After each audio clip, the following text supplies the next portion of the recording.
अतिमुसळधार पावसाचं तांडव सुरू असताना धोक्याच्या पातळीवरून वाहणाऱ्या नद्या, नाली, ओहळे ओलांडत मुलं परीक्षेसाठी शाळेत पोहोचली।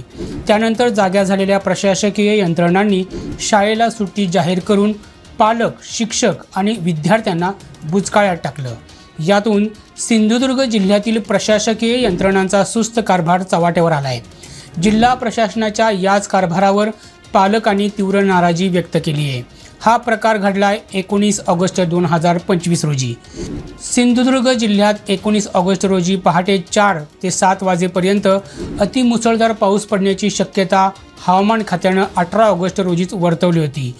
तर पाटबंधारे खात्यानं जिल्ह्यातील बहुतांश नद्या धोक्याच्या पातळीवर असल्याचा इशारा दिला होता।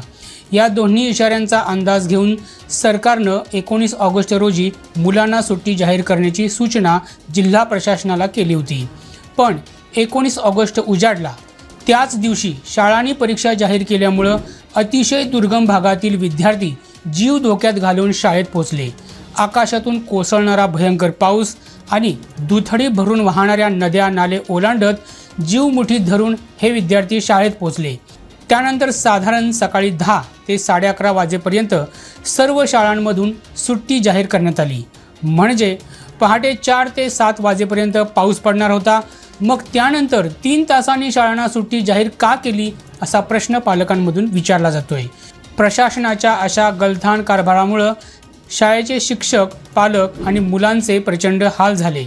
कारण दुर्गम भागातून ठराविक वेळेत एसटीची फेरी असते। शिवाय ग्रामीण भागातील मुलांचे पालक शेतात कामाला गेलेले असतात। शहरी भागातील मुलांचे पालक कामावर गेलेले असतात। त्यामुळे मुलांना शाळांनी सोडल्यानंतर त्यांना परत मुसळधार पावसात घरी पोहोचण्यासाठी कसरत करावी लागली।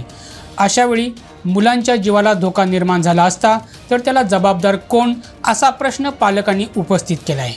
प्रशासनाच्या या सुस्त कारभारावर तुमची काय प्रतिक्रिया आहे ती आम्हाला कमेंट बॉक्समध्ये जरूर कळवा आणि गोव्यासह तळ कोकणातील घडामोडी नेमकेपणाने जाणून घेण्यासाठी आमच्या YouTube चॅनलला सबस्क्राईब करा।